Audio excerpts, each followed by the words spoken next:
Here we go. I'd like to welcome everybody to the um, webinar on creating this, how to create a six-figure practice and do this and have more fun. I'm trying to get the screen to slip and it won't.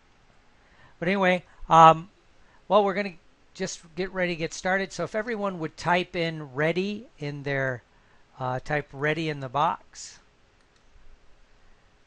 so we can get started. Good. Good. All right. Good. All right. So let's just jump in and get cooking. Number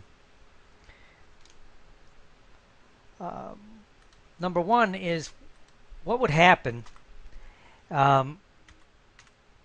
if you could set up the type of practice you always wanted. You know, I've been in the field over 25 years, and I've been doing this quite a while. And one of the big complaints I hear from people is it's tough to make a living in this business. Well, it's tough to make a living in any business, but you know, I hear it a lot in hypnosis. And I think there's a lot of reasons for that, and we'll get to that in a moment. But you know, so what would happen if you did set up this kind of practice where you could make money? You know, a lot of you I see at the National Guild of Hypnotists or other conferences I go to, and there's always, you know, a small percentage that are full-time hypnotists and a great percentage that are part-time hypnotists. But what I've always found is a lot of the hypnotists that are part-time would love to be full-time hypnotists. And so, you know, I'm always wondering why that is, especially if you're in a job you don't really like, or it's not a, you know, 6 or 7 figure job. If you could replace that income doing hypnosis, would you rather do that? So, you know, it's no secret that most hypnotists make very little income, right? Because most don't know how to generate income. And there's a lot of reasons for that. And the first being, you know, there's not a lot of good role models out there. And there's a few out there that people don't agree with, which we'll get to in a moment. But I think there's a lot of different ways to make a pretty good income at this, whether you want a full-time business or a part-time business. You know, and one of the reasons is people mishandle phone calls, and that's a lot of lost money, right? I did this for years. I've tested this off and on in my clinics. You know, I've had those, which we'll get to. I've had a part-time clinic, specialty clinics, you know, sports and addictions. And then I've had the big super practice clinics, you know, the multiple rooms running, things like this. And so, you know, I've had the chance, and now I run a psych practice, which I'm going back into more hypnosis. That's my goal. I broke away from it because I got my psych license and I wanted to practice it. But I know that people mishandle phone calls, and that's a lot of missed opportunities. And again, they have no role models of success. You know, if you get 4 of them together, 4 or 5 people together, and everybody's not doing well, that becomes the norm. And they always say, whatever group you're in, if you look at the 3 or 4 people you hang out with the most, you're probably making about the same amount of money they are, and you're doing about the same amount of success stuff that they're doing. So you need to up and hang around with different people to become more successful. So when you are at like a conference, if you begin to hang around with more successful people, you'll make more money. And one of the reasons people aren't making money in this field is they're using old, outdated information, if you will. Outdated PB stands for practice building, you know.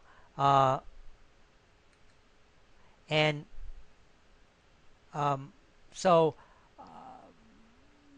you know, if you're using old stuff that was basically started in the 50s, 60s, and never really updated past the mid-70s, it's not going to work in today's market. You know, I just had a guy a few months ago join my mentoring program, and one of the things we started talking about is he's telling me all the things he's doing, right? And I said, well, you know, who told you to do that crap? And he goes, well, it was this, this, and this. I won't name it. And I'm like, well, it doesn't work. And he goes, I thought it was just me. I thought I had to do it harder or, do things like that. And, it doesn't work, right, if you're using old material. So you need to, really do the right things to have this work, right? And what begins to happen is you fall into the law of reverse effect. The harder you try, the harder it becomes. And again, if you don't have good people teaching you, it really messes you up, right? So here's what many have tried. It's traditional practice building. A lot of the information that's still out there. Number one, speaking to civic groups, Rotary, Chamber of Commerce, things like that. Not that speaking to civic groups is bad. It's just a total waste of time when it comes to building your practice, right? It's a place to go maybe to practice your speaking skills. It's not really a place to go to build your practice unless you do it in a very specific way, which very few people know how to do. And I'll give you that clue before the day's over. So if you do have some speaking things and you want actually to get some cash clients out of it, then I'll show you some things that you can do to do that. Another thing people do is say network with local businesses. Well, it's fun to do, and it's a nice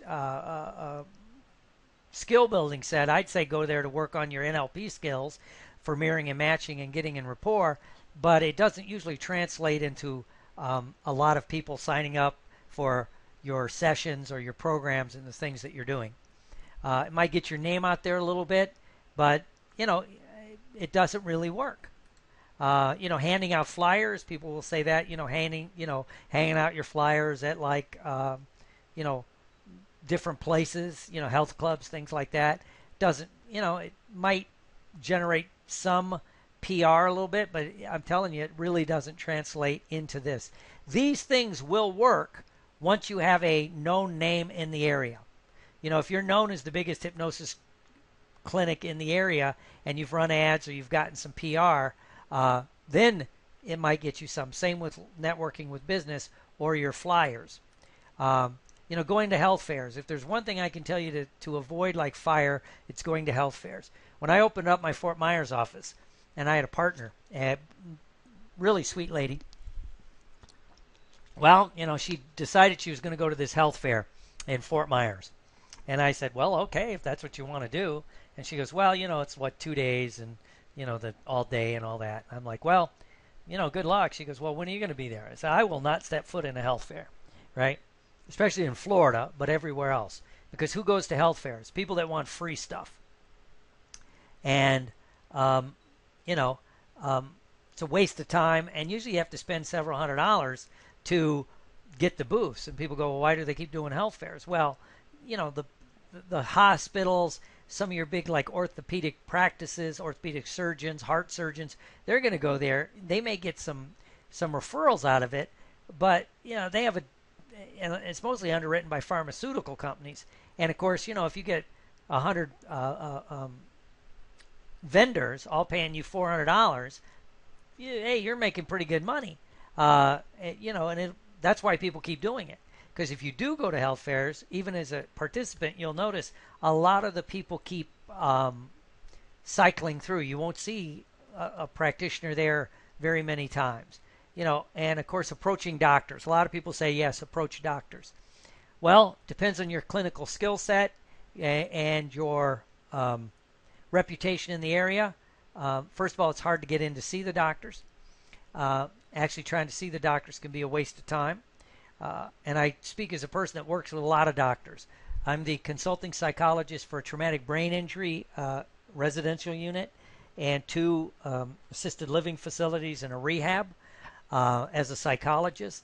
And I can tell you, approaching doctors, unless you're in their circle, is very tough. Once you get into their circle, it can work. The only way I've ever seen this work is when someone rents an office space in a medical unit where there's other doctors, especially if they have like a shared like coffee room or place where people hang out.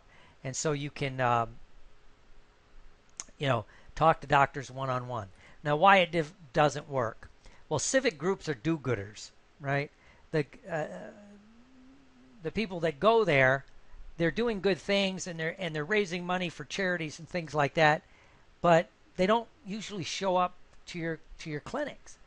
I remember once I had my clinic. It was in Maryville, Indiana. I know we got a couple people on the call from Indiana, and I had a couple ladies that worked for me. They worked at a bank, a locally owned bank, and not work for me. They were my clients, and they were doing quite well. They were in my weight loss program, and I went to speak to the civic group, right? And I gave my talk, and I thought it went pretty well. This is when I still, was trying what some people would say works, and I gave my talk. Anyway, one of the ladies came in the next day, and she goes, it's a good thing I'm already here. I go, why is that? She goes, well, my boss heard you talk yesterday, and of course, I'm tightening my tie, putting my hair back, my peacock feathers are going out, and I'm expecting this really, really cool thing. And she goes, because if I wasn't already here, I would never have talked to you. And I go, why is that? I said, I thought I did a good talk. She goes, well, my boss came in, threw your business card on my desk and said, you fat women need to really do this. Of course, this was a long time ago where they could get, maybe he didn't say it that coldly, but he said, this is what you need to do. And basically, it's kind of like, if people that don't know anything about hypnosis try to sell you as a hypnotist, it's a horrible thing. And that's what happens. So if you speak to the civic group and you're trying to get it like the bank presidents and the insurance agencies and the people that have employees, and you're trying to get them to bring your people, the bad part is they're not going to give the correct information. The best thing you can do if you are going to speak to a civic group is take a bunch of free CDs, burn a bunch of CDs that basically has your pre-talk on it, and talk about why hypnosis is great, and all your contact info, and ask them to hand that out to the group. Talking to civic groups might have worked better in the 1970s, but now, it's not as effective as it used to be, right? It's still a great place to go practice your skill set on speaking, but it's not good to do this. The other thing the reason it doesn't work is you begin to make that false assumption that other people are interested in your hypnosis, when really they only want results. If you're going to go there and talk to a group, you got to only talk about what's in it for them. They don't care about hypnosis. They don't care that you've won the XYZ award at the National Guild of Hypnotists. They only care is what's in it for me. And also, people that show up at civic groups, unless they're properly trained, they take away the magic of hypnosis. They say it's just like meditation or it's just like relaxation.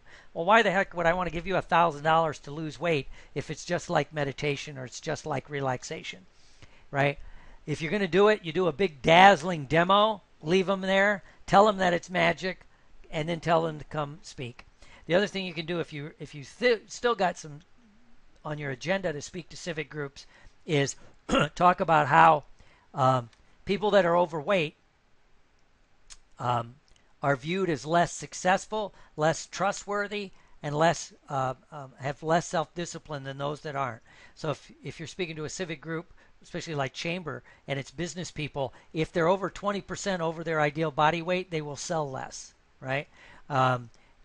It's just what happens. So, use that kind of thing and be brutal about it. And, some people say, oh, you might upset a few people. Well, if they're not going to become clients, who cares? And also, you're just making a statement of fact. You can look up the research about what happens. In fact, on one of my email blasts I sent out, I think I put it out, it may be one coming out, there was a Air Force colonel that was he was relieved of his command because he was overweight, right? You can argue all day whether that's right or wrong and whether he's not good at his job. It's just what happens, and his relieving officer said, it's about standards, it's about discipline, and, it's just what is. So,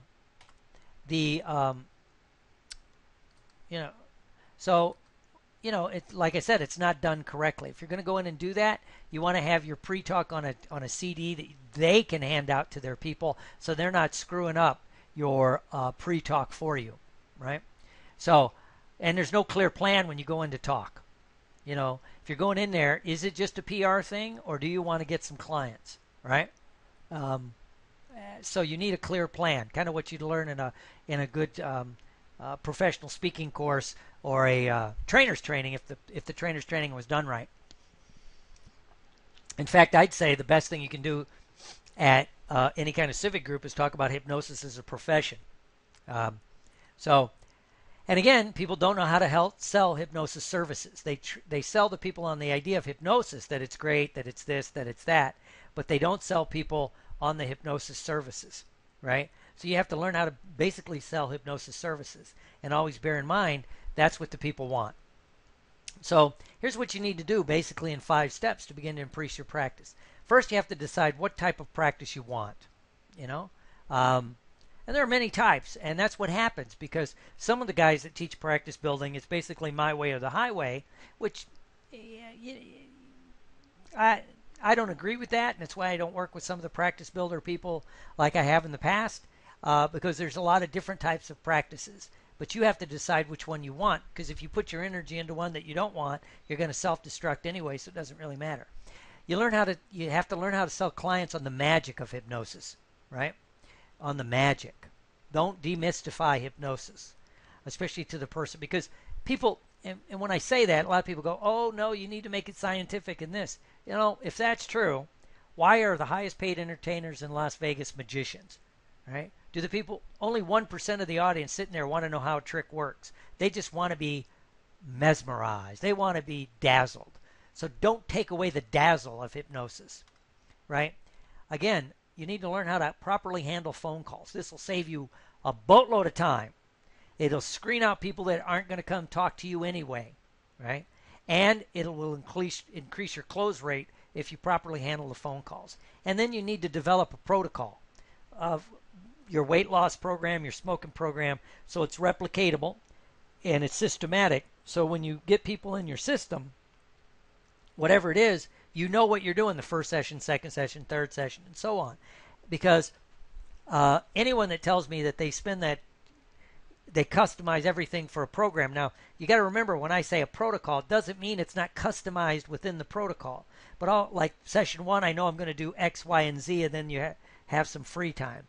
Session 2, I'm going to do this, this, and this, and then you got your free time to customize it, right?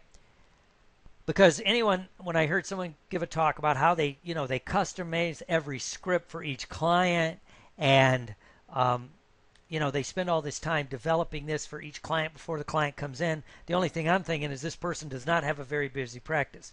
When my practice was going and I was seeing by myself in the one office in Port Charlotte 30 people a week, I didn't have time to sit there and write a script for every person. And then when I had my really big practice down in Fort Myers, I was seeing about 80 people a week between 2 hypnotists and multi-rooms. You have to have a protocol to make that work. And also a protocol actually frees your mind to use your skills better. And then you need to have a marketing plan, right? It is marketing. You could be the best hypnotist in the world. If people don't know about you, or the best NLPer, they will not come see you, right? So step 1 is you have to decide, what type of practice do you want to have, right? You need to if you don't already have it, or you're in a practice, you got your practice now, is it what you want? If you're putting your energy into something you don't want, it's not going to work. Do you want a part-time practice? Currently, I have a part-time psych practice. Like I said, I'm the consulting psychologist through a few different places. So it's taken about 2-3 days of my time. I had to get some things set up to do that, but I don't want to put any more time in it because I'm building back up my training business and that. And the other reason I'm doing this seminar now, why I didn't do it before, is finally the time is right. The economy's picking up. People are starting to spend money on different things. So if you do have your practice, and let's say it's part-time and you want to up it, now's the time to do it. I was doing the psych thing, A, because I felt the challenge, and B, it's just what I wanted to do. But now I'm ready to go back, do more hypnosis training and my love of NLP and take that to people. Do you want a specialty or a niche practice? I've had a couple of these. I've had one focusing on sports. It was fun. Of course, I've had a couple of the specialty ones doing addictions. As all you know, I'm a addiction counselor. Now I'd say I'm in the specialty practice of traumatic brain injury and dementia and Alzheimer's clients. And so do you want a specialty practice? And people that want to do a lot of medical hypnosis, that's a specialty or a niche practice. If you really want to do past life regressions, that's a specialty or a niche practice. And there's things you can do to build that, but you need to do it. Do you want a group practice? That's kind of that never really works as well as people think it does.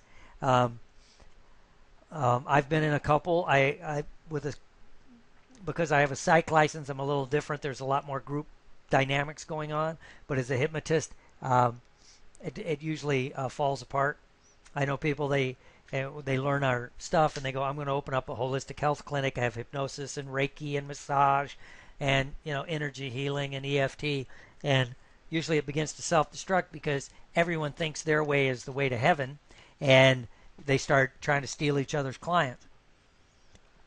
The only way a group practice might work is you have one person runs everything, or you do like Larry Garrett in Chicago, which is you just rent space to people. They get their own clients. They do that. You may give them some referrals, but they do their own thing. They're just paying for the room. That's the way it works. Or you can have a celebrity practice. That's if you develop a celebrity status. You could, the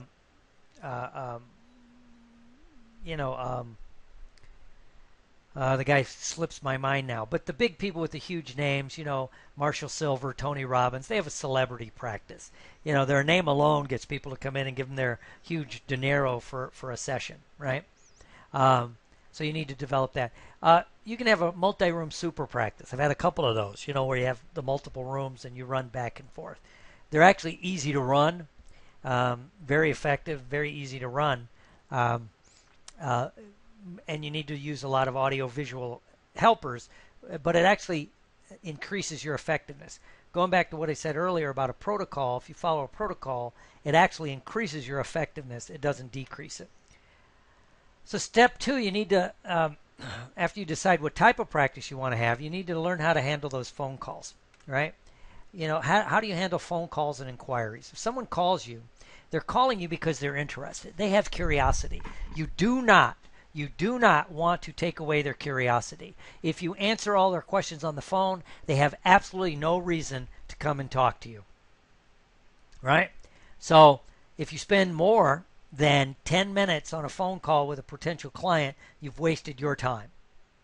Right? If they won't come in and talk to you, either for a free screening or a preliminary meeting, this and that, they're tire kickers. You will waste your time. You will really, really waste your time. So you want to spend your time with that, with the people that are really going to do well, right? Because, again, it's the biggest time waster. If you spend 15, 20 minutes and you talk about the great thing about hypnosis and your training and your experience, and you'll waste your time, right? And again, it wastes the client's curious state. When you're curious, you may take action. You want to make them more curious. You don't want to take that curiosity away. And also, in the phone calls, is you can already test your client's level of commitment. You can do your rapport skills on the air or talking to them on the phone. Why do you want hypnosis? What's in it for you? How will you know you've succeeded? And you can mirror match their vocal tones and things like that. And you can test their level of commitment. And again, if they're not willing to come in and talk to you, they're not for a free screening. They're not coming in for anything else, right? So you want to develop a protocol for your phone call, right? I have one when people used to call. And a couple of people on the call I think have heard this, and I'm a little nervous. I know like Elsom Eldridge and some of the people I know that quite knowledgeable in all this stuff are on this call, but my thing was my last big hypnosis clinic was Suncoast Hypnosis. So if you saw my ad or you heard about me, in fact, I just did it with a guy who got a referral from a doctor I'm working with in one of the facilities. One of his patients wants to stop smoking. So when I called the guy up and I said, "Yeah, I got your call. How can I help you?" He goes, "Well, I need to quit smoking. I said, well, to decide if hypnosis is right for you, whether I can accept you as a client, you need to come in for a free screening. I can meet you at Dr. Butler's office in Venice. When would be best for you? I only have one day open this week, but I got a little bit more time next week. So I got a little bit of time Wednesday afternoon, or do you want to come in next Tuesday to Dr. Butler's office? That was it. That's all I said. He goes, well, I want to get some info. I said, well, that'll be handled in the screening, but you need to come in. Now, he said, okay, I'll come in. Now, if he would have kept asking about wanting information, I'd have said, I only accept motivated clients. So, I wish you the best in your journey to stop smoking, but I don't have time. So you need to develop something, because if they won't come in and talk to you, right, they're not gonna come in. And you'd be surprised. Most people will come right in. The hardest thing you have to do is convince yourself, right, which again is developing that proper mindset. To know that people are calling you, they've already made a commitment that they're interested, they're curious, right? So now you have to sell the service of hypnosis, not hypnosis. You have to sell them on the benefits of hypnosis. As Russell Yarnell, who built one of the biggest multi-state practices, he had 9 clinics going at one time, and I was lucky. It was my first exposure to hypnosis clinic was this huge clinic in Maryville, Indiana, and this guy had multiple offices. And so his mindset was, they're interested. They will come in and talk to you. So it set my mindset different. So the first time I went to a conference, I heard all these people about it's so hard to make money. I'm like, I'm just coming from a clinic where I saw a guy, in one of his offices seeing 140 people a week with 2 full-time hypnotists. So you need that mindset. And what you're selling them on is the benefits of hypnosis, the magic of it. Why do people come to a hypnotist? Speed and easy use, right? And Russell Yarnell used to say, if you could tell them to dance naked in the moonlight and that would help them lose 50 pounds, that people will do it, right? They're calling you they have a problem. You need to have that mindset so you can do it. And you can't help them if they don't become clients. So, you want to get them in for the free screening. If they won't come in for the free screening, they're not going to become clients. You can't help them. Yeah, and while you're in the free screening, you have to find their pain point. What is it they want? Let's say it's weight loss. I made a lot of money in weight loss, right? What is it about it? What's their pain point, right? Is it that their clothes don't fit anymore? Is it that they have no energy? Is it that it's hurting their relationship? Whatever their pain point is, you want to solve their pain point, right? You don't want to sell them on hypnosis. They could care less. They just heard hypnosis works, or they read it, or they saw your ad, or whatever's going on. And so you need to know what their pain point is so you can solve their problem. And you have to learn how to close. You have to be comfortable with asking for the money. This is the hardest thing most hypnotists have to learn how to do, right? You have to get comfortable with saying, hey, it's this much, you have to close, right? You have to learn how to close. And it's very easy if you do it with the proper mindset, right? And you have the right protocol set up in your screening. That's another place you want a protocol. They come in, you do X, you do Y, you do Z, and then it becomes a system. And you'd be surprised how easy it is to do if you have the proper protocol in your, even in the screenings.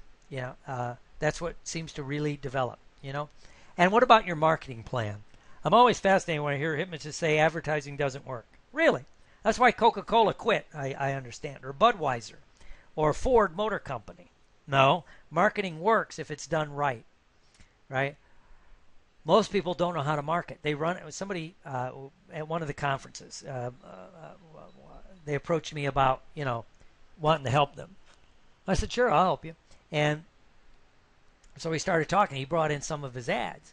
And I'm looking, I go, well, nothing personal, but who the heck told you to run this crappy ad? Because this is what everyone says that you should do. Well, it was an ad. It talked about how great he was, how great hypnosis was, National Guild of Hypnotists, or even my NLP or whatever. You know what? Clients don't give a rat's ass about any of that stuff. They don't know what the National Guild of Hypnotists is, National Federation of Neurolinguistic Programming. They don't know anything other than I'm fat, I want to get skinny. I'm a smoker, I want to quit smoking. That's all they care about. They don't care. They don't even care about you, by the way. What you want to do is sell them on the system, sell them on the services, and then after they've become clients, you give them like a page with your training and experience, because that will justify the money they've already spent. So you need to have a client script from the phone call through the session. It takes away having to think about it from beginning. And again, you use your NLP skills. You're mirroring, you're matching, you're modeling, you're developing the rapport, and you really care about the people, and you want them to become clients so you can help them. If they don't become clients, I can't help you. I can't help you build a hypnosis practice if you're not asking me questions, right? For your marketing plan, you need to find a mentor that has done it, that understands, what kind of practice you want to build. So they're not going to say only run this kind of practice. So you need someone that maybe has had multiple practices, and that they've done it, in this business, not in another business. And then last step is you need to develop a protocol for like the things you're going to do the most, right? Whatever your practice is. Of course, every hypnotist should have a weight loss protocol and a smoking protocol, because you're going to get a lot of weight loss people, a lot of smokers. So you need to develop that protocol, because you develop, and it's a step-by-step method. So you know what you're going to do. So by the way, you know where the client may get stuck. And once you begin to use a protocol, once I developed mine, and it was a spinoff of what Russell Yarnell used to do, but I really tweaked it up with the NLP, I could guesstimate when the person was going to have problems by how the first session went. And then I could spend more time on it. And again, don't get lost in protocol means it's like a militaristic approach where A, B, C, D. Yes, it's A, B, C, D, but in each one of those levels, there's freedom. You can loop back. You can do some things. It frees your skills to be used in the best possible way. And also, when it's working, it just works beautifully, and you have more free time.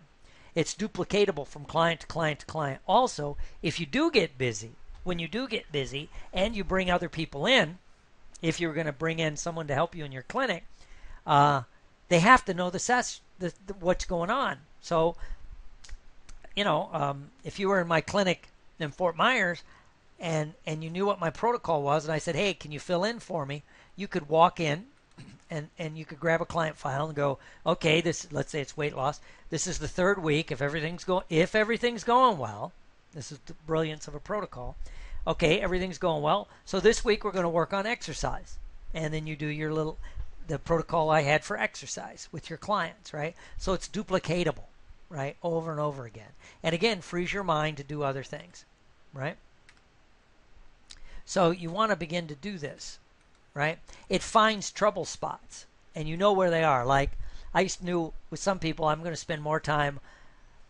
My third session usually a lot of times would double over into an extra session, and that because I had to do with getting people to start to exercise, right? So I would work on that. So it helps find trouble, right? Because it's a systematic way. And again, it frees your mind so you can actually do your skills in the best possible way. Like my super clinic, when I had it run, the one in Maryville and the one down here, even Port Charlotte, I knew my weight loss protocol, my other protocol. So when I would get someone that calls me with a special problem, especially my thing was addictions, or this guy wanted some other things, phobia thing, I knew it frees my mind. So now I can really use my skill set, right? And also, it makes you very good at what you're doing over and over and over again. So what you need to do is you need to read about successful business ideas, right? Not just in our business and in other businesses, right? What works, what doesn't work? What are the trends? One of the things, of course, we're seeing right now is, how marketing has changed. Back in the 80s when I first started, it was all newspaper ads. Well, newspaper ads still work, but you have to tweak how you do them. In fact, there's one way to do a newspaper ad, cuts down your cost, increases your client response, right? And you have to know how to do that. It's not that hard, right? Radio still works, right? Of course, the internet. That's the growing field of the internet. How does the internet work? And again, think about internet. How do you monetize it? How do you get people to not just read about your website, but to come into your clinic? So you need to read about what works. You need to develop your plan, right? And again, if you have a mentor, someone walking you through it, they can help you customize it for what you want to do. I worked with a guy up in Washington, Chris, and does a lot of stage hypnosis. He's a magician. He does magic shows for schools.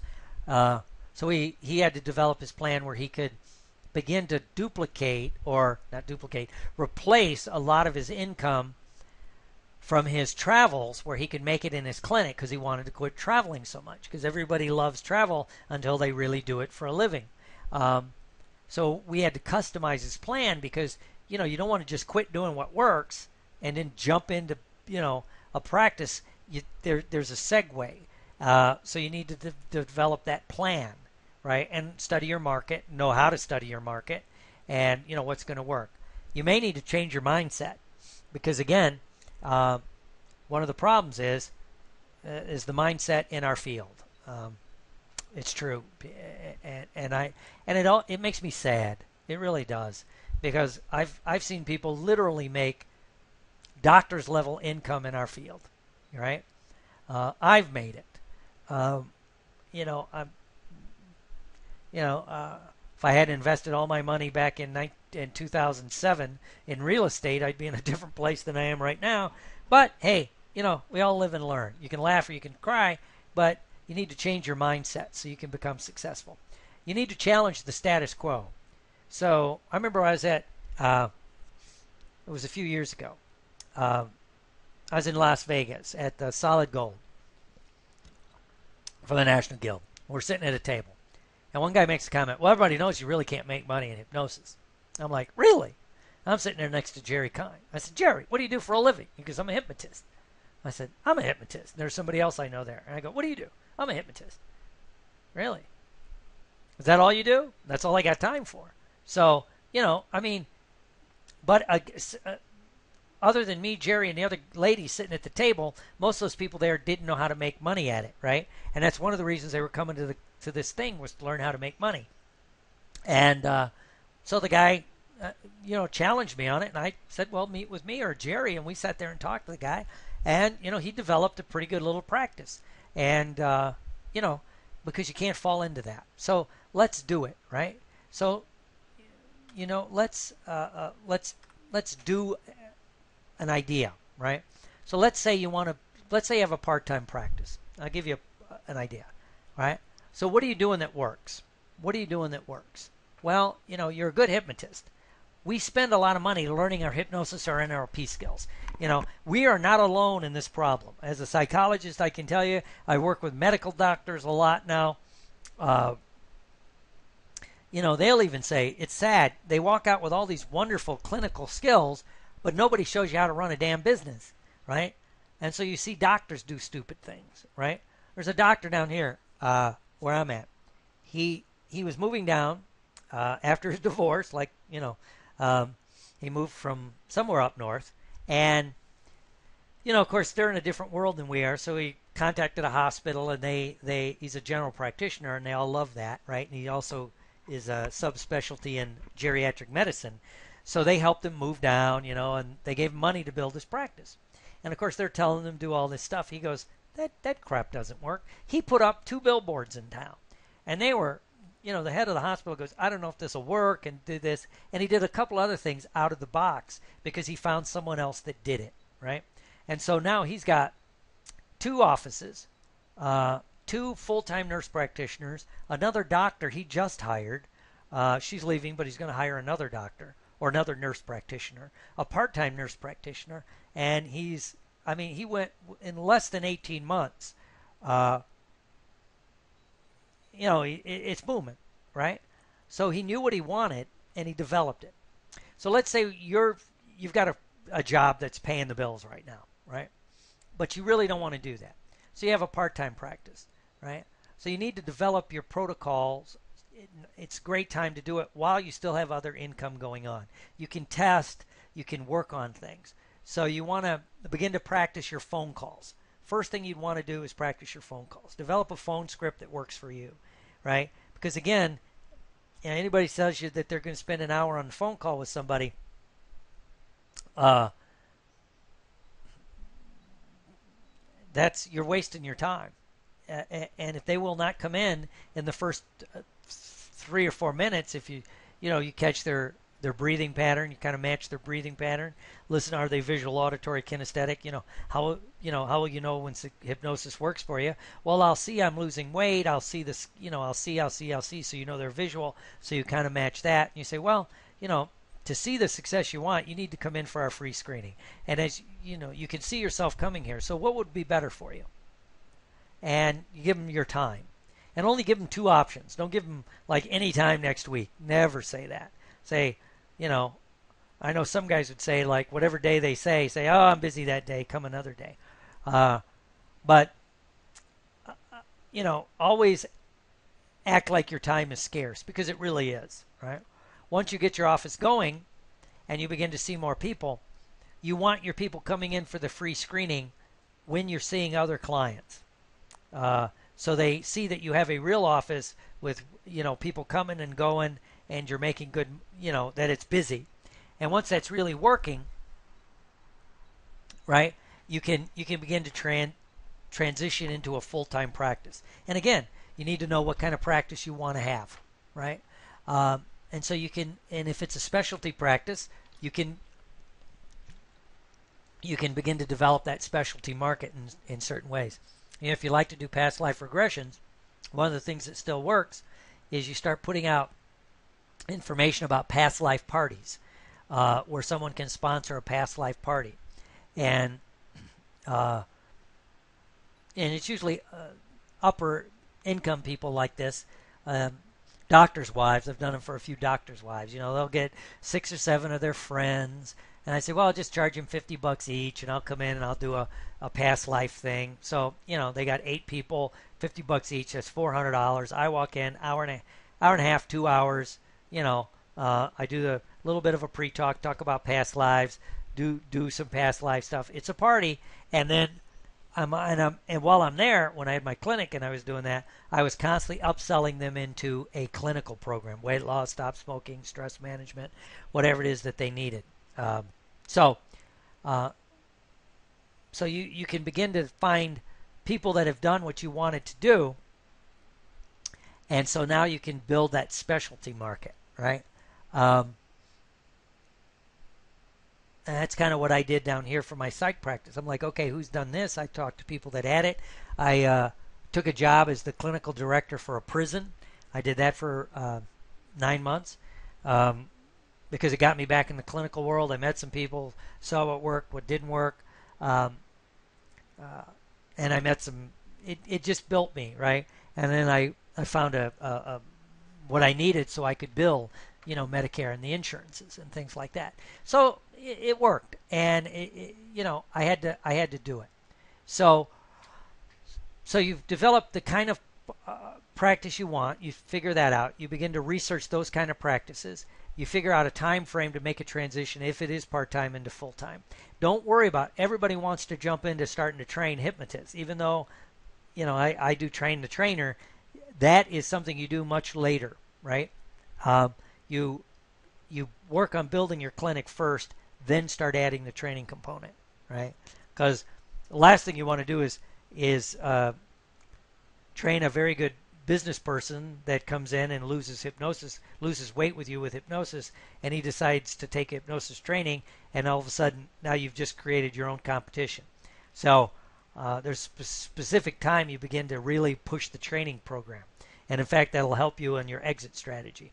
But so you want to do that. You develop your protocol, your phone call protocol. Then you look at your protocol for the big things you're going to do, right?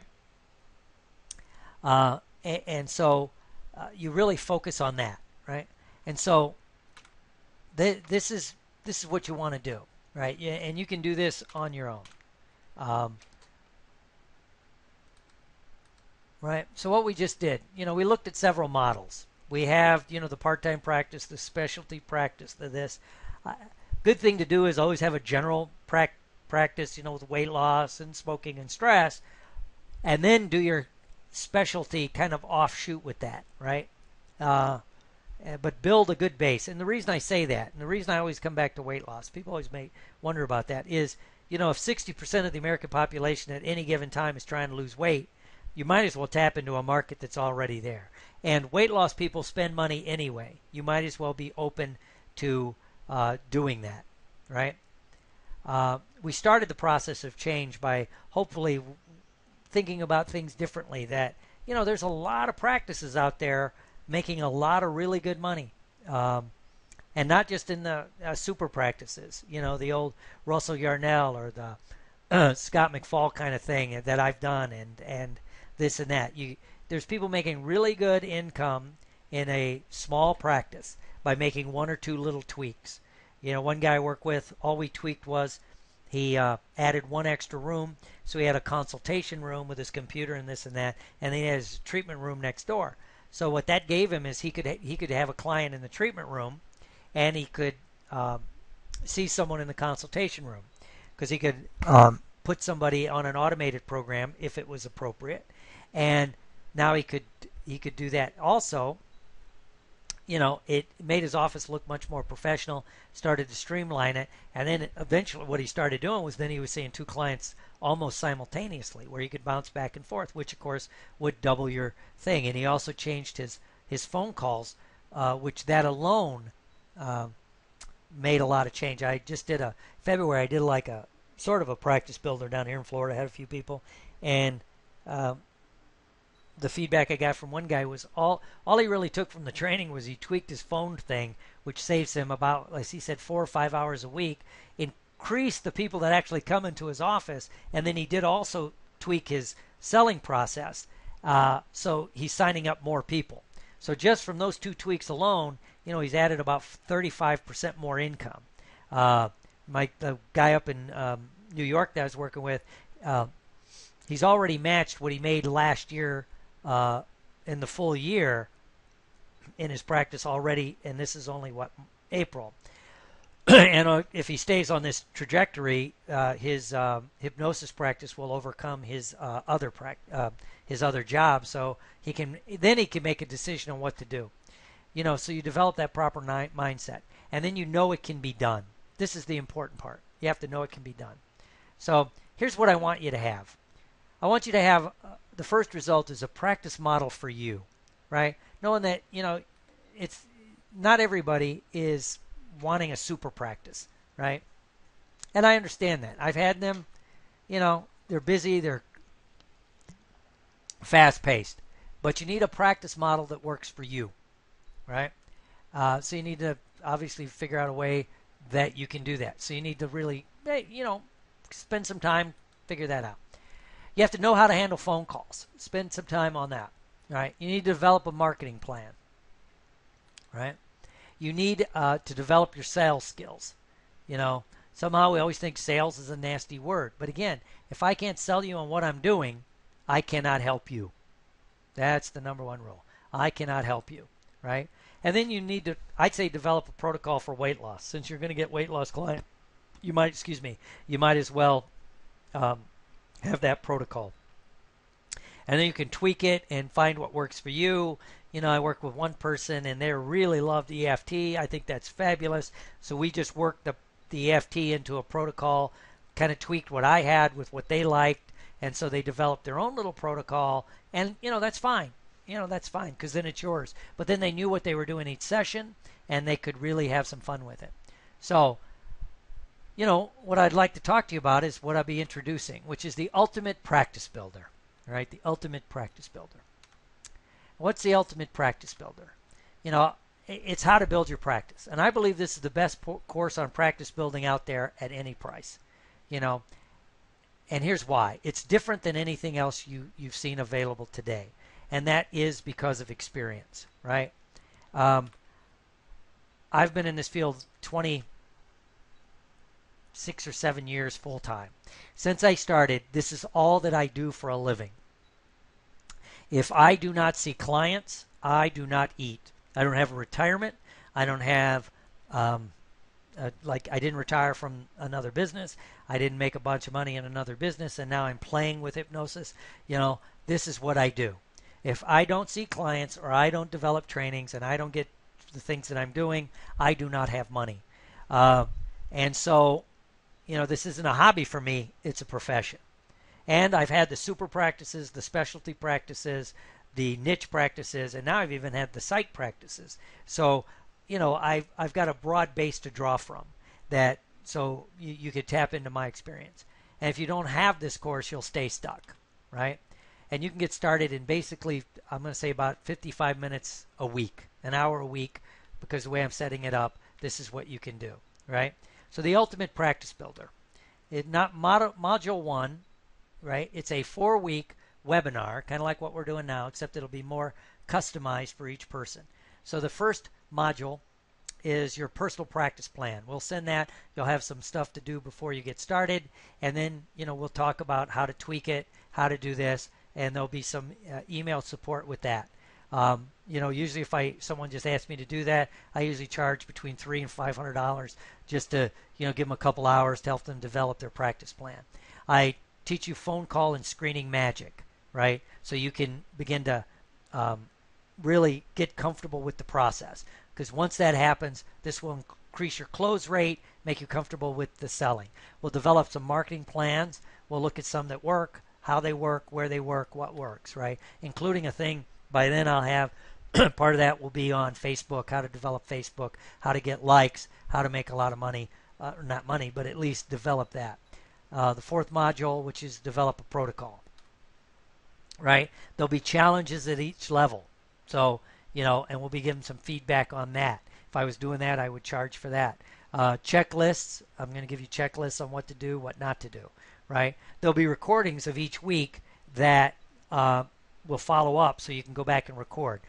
I'm just getting back into webinars, so, you'll have, for a year, you'll be able to access all the recordings of all 4 weeks, and I'll be running it on Thursdays, from probably 1 to 2 p.m., probably 2:30. So you'll have access to the recordings as I get them, so you can go back and review them, right? Hopefully we'll develop a community where you can network with other people, so you can talk to people that are doing what you're doing, so you can get, my favorite term now is responsibility buddies, so you can hold each other responsible for what you're doing, right? And that alone will change your life, right? You're going to get some personal coaching from me at least 1 hour, if not 2. And I put down, it's about $497. Usually I charge about $300 to $500 for personal coaching. So there's that. So today's value is $3,071. But of course, I'm not going to charge that. I'm going to do it for $497. And it's a webinar with email support, some phone support, depending on how many people. Again, this is my beta group, so you're going to get some extra things out of it, and some other things. So if you go now to the NLP site and click on the store, and then you can go to the section where it says webinars, and you can sign up for that. And if you do that now, I'll give you an extra bonus that I'll send you a course that alone is worth several $100s, right? So you need to invest in yourself, right? High achievers look for ways to succeed, and they're investing. The one doctor I work a lot with, he just spent 5 days in Daytona Beach for a seminar on his practice and practice building and adding, like, I think anti-aging or something like that. But he spent $5,000 for this 4-day seminar, plus his expenses, plus this, plus, he wasn't in his office. But he's a high achiever, so you have to look for ways to succeed. And the only catch is you have to have the courage to break away from the status quo. So you have a decision to make. The good news is it's an easy decision. So go now to nfnlp.com, click on the store, find the webinar, and go ahead and do that. And we'll be doing that. And I'll give you a bonus, which is, if you do decide to get into my mentoring program, which I usually charge quite a bit for that, as people on the call can tell you. You're going to receive a 50% discount on the personal mentoring program because you're joining the webinar. So usually I charge $4,800 for the first year. So 50% of that would be $2,400. So if you later on, and this is good for the whole year, if you decide to do the personal mentoring where we talk personally one-on-one at least once a week and all that, well, that's later on. I don't want to upsell you into that. So go to NFNLP.com and find the webinar and sign up for that. And because without it, this is what you'll have. You'll be stuck in a rut. You're going to have anger and resentment because you're not being true to yourself, because you're not impacting the world. If you decide to do a practice builder, you get freedom. You get the freedom to learn from someone. You don't have to make the same mistakes I have. Now I wish in retrospect I'd have went back in 2006 and invested a lot more in real estate investing. But live and learn. You'll actually be able to help more people if you do the systems that we're talking about, because you'll be more efficient, more fun, and you'll have more fun again, because every time I do this, it impacts me and gets me to grow, right? And you'll get to join an elite group. You'll be one of the ones at a convention where you're actually making decent money at hypnosis. That's my promise to you. And because it breaks my heart when I see people not being able to do what they love and treat it like a business. And that's part of changing the mindset. It's becoming a business. So what to do? Go to nfnlp.com to secure your spot right now. I had more people sign up for this than I was expecting. So, we're going to keep it down to a manageable number so I can give some phone call support. And for this first group, I'll probably give, like I say, some phone call support, some email support. And I can't do that with hundreds of people, but if I keep the number down, I can do quite a few. And click the pay button and send your $497 to NFNLP LLC. I think that's what it comes up, which is me, Dr. Will Horton. And look for details on the webinar. I'll send you some stuff, and we'll have some fun with it. So hurry up. Go ahead and do it now, because you deserve it. High achievers invest in themselves. What else can I say? Except that, I want to see you as we trudge the road to happy destiny, and, join me on this journey so we can help change the field. If we want the field of hypnosis to grow, we have to have more people that are really full-time hypnotists and spreading the word that way. So that's what we're going to do. So again, it's www.nfnlp.com. Click on the store, go to the webinar, and join me on this journey. So thank you for joining me on this journey, and it's always a joy for me to do this, and I'd like to thank you for allowing me to be a part of it. And that's it. And you guys have fun, and I wish you the best. Godspeed, and keep in touch.